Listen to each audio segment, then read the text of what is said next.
अब आपको बता दें कि देश में एक बड़ा बदलाव हो सकता है। नया टेनेंसी कानून आ रहा है, यानी कि किराएदारों के लिए, मकान जो लोग किराए देते हैं और किराए लेते हैं उनके लिए एक नया कानून आने जा रहा है।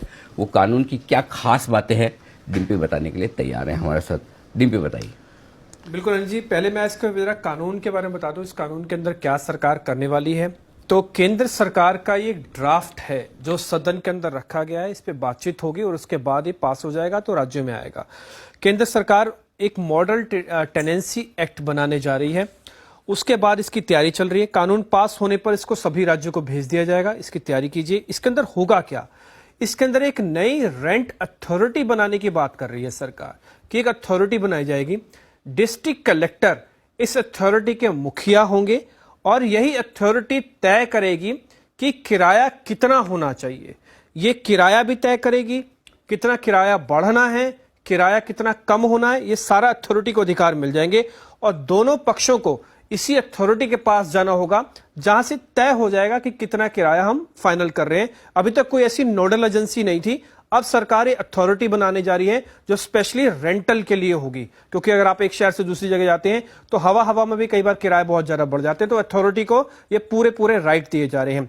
ये तो एक मसौदा है, ये एक अथॉरिटी बनाई जा रही है। अब मैं आपको चरणबद्ध तरीके से बताता हूं कि इसमें किराएदारों के अधिकार क्या होंगे जो सरकार ड्राफ्ट लेके आ रही है, फिर मैं मकान मालिक वाले बताऊंगा। पहले जरा किराएदारों के लिए अधिकार क्या है। किराएदारों के लिए सबसे बड़ा अधिकार यह होगा कि उनको सिक्योरिटी डिपॉजिट 2 महीने से ज्यादा नहीं रखना होगा। ये सिक्योरिटी डिपॉजिट 2 महीने से ज्यादा नहीं होगा। अभी कहीं पे 1 लाख है, बांद्रा जाएंगे 1.5 लाख है, टाउन में और आएंगे 2 लाख तक का सिक्योरिटी डिपॉजिट भी है, तो आप सिर्फ 2 महीने से ज्यादा का सिक्योरिटी डिपॉजिट नहीं ले सकते हैं। एक और बात, किराया बढ़ाने के लिए मकान मालिक को कम से कम 3 महीने का पहले नोटिस देना होगा कि हम किराया बढ़ाने जा रहे हैं। ये एग्रीमेंट की कॉपी में नहीं लिखा जाएगा, आपको पहले नोटिस करके बताना होगा। आप बता सकते हैं कि हम हर महीने 5% बढ़ाएंगे, 8% बढ़ाएंगे, लेकिन उससे पहले 3 महीने पहले नोटिस देना होगा किराएदार को, हम मकान का किराया बढ़ाने जा रहे हैं। अगर फाइनेंशियल कंडीशन ठीक नहीं होती है, म्यूचुअल अंडरस्टैंडिंग हो जाती है, हो सकता है किराया ना भी बढ़े। तीसरी इंपॉर्टेंट बात है कि मकान मालिक को मुआयना करने के लिए 24 घंटे का पहले नोटिस देना होगा। ये ह्यूमन टॉर्चर की तरह नहीं होगा कि यहां कभी भी मकान मालिक आ जाएगा और किराएदार के डोर बेल बजाएगा क्योंकि उसका मकान होता है। तो आप पहले 24 घंटे फोन करके बताओगे कि मैं आ रहा हूं, आप व्यवस्था उस हिसाब से करके रखिएगा। मकान छोड़ने के 1 महीने के अंदर मकान मालिक को आपको सिक्योरिटी मनी वापस करनी होगी। इससे पहले क्या, सिक्योरिटी मनी क्योंकि डिपॉजिट हो जाती है, फिर मकान मालिक का उस पर आनाकानी करते हैं, महीने दर महीने चलती रहती है। तो ये नया कानून आ गया, तो 1 महीने के अंदर अंदर मकान मालिक को सिक्योरिटी डिपॉजिट किराएदार को वापस लाके देना होगा। और विवाद होने पर, ये ह्यूमन ग्राउंड है, ये सबसे अच्छा ग्राउंड रहेगा। विवाद होने पर अगर किसी तरह का रहता है तो मकान मालिक बिजली का कनेक्शन नहीं कटवा सकता, पानी का कनेक्शन नहीं कटवाएगा। ये एक ह्यूमन ग्राउंड पे सरकार इसके बारे में सोच रही है कि मकान मालिक को ये अधिकार नहीं होने चाहिए कि बिजली का और पानी का कनेक्शन काट दिए जाए। तो ये किराएदार के अधिकारों की बात है जो टेनेंसी एक्ट के अंदर लेके आया जा रहा है। ऐसा नहीं कि सिर्फ किराएदारों की बात है, इसमें मकान मालिक को भी सरकार चाहती है कि राहत दे। बहुत सोच समझ के इसको ड्राफ्ट किया जा रहा है।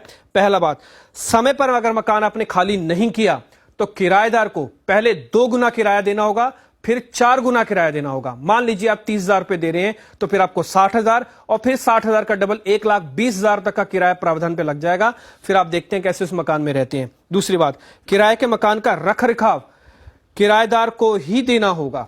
आप उसकी जो मेंटेनेंस है वो किराएदार को देखनी होगी क्योंकि किराएदार ही उस मकान में रह रहा है। ये लॉ भी है, ये पहले से भी चलता रहा है, इसको और पुख्ता किया जा रहा है। रेसिडेंशियल के अंदर, कमर्शियल के अंदर तो बकायदा एग्रीमेंट में साइन होता है कि ये आपकी मेंटेनेंस कॉस्ट है 5,000 रुपये या 6,000 रुपये महीना। किराया नहीं देने पर अगर मकान मालिक का, किराएदार मकान मालिक नहीं लगा रहा है तो मकान मालिक चाहे, उसकी अपनी प्रॉपर्टी है, रख रखाव पे खर्चा करेगा।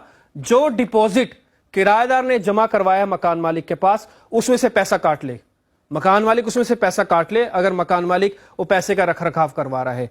एक और बात, अगर किराएदार प्रॉपर्टी को में कोई रखरखाव लगाता है तो वो जो पैसा किराए के तौर पर दे रहा है तो वो उसमें से काट ले। यानी कुल मिला के मकान खराब नहीं होगा। ये किराएदारों को भी ध्यान में रखना होगा, ये मकान मालिक को भी ध्यान में रखना होगा।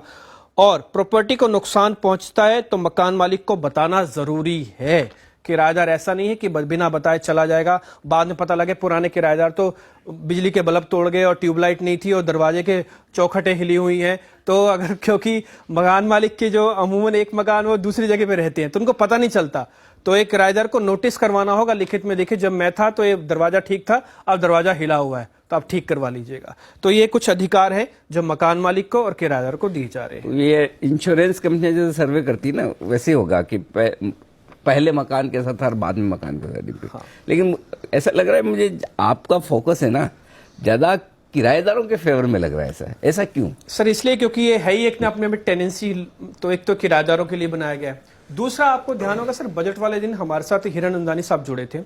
तो वो एक कह भी रहे थे कि ऐसा होता है कि हमको मोबिलाइज बहुत होना पड़ता है, एक शहर से दूसरी जगह बहुत लोग जाते हैं, किराए के मकान ढूंढते हैं, तो सबसे ज्यादा तकलीफ उन किराएदारों को ही होती है। तो इसलिए उनको थोड़ा राहत दी जाए, इसलिए सरकार का जो प्रावधान बनाए जा रहे हैं उसमें थोड़ा किराएदारों को राहत ज्यादा दी जा रही है। सर इससे दो बेनिफिट और होंगे जो इस रिपोर्ट में नहीं है, मैं आपको अपने एक्सपीरियंस से बता सकता हूं। वो ये होगा कि जो अनऑक्युपाइड मकान है, क्योंकि आप अच्छा कानून ले आएंगे तो उनकी ऑक्युपेंसी बढ़ जाएगी, जो मकान खाली रहते हैं उनकी ऑक्युपेंसी बढ़ जाएगी। दूसरा, किराए जल्दी जल्दी नहीं बढ़ेंगे क्योंकि सप्लाई आ जाएगी।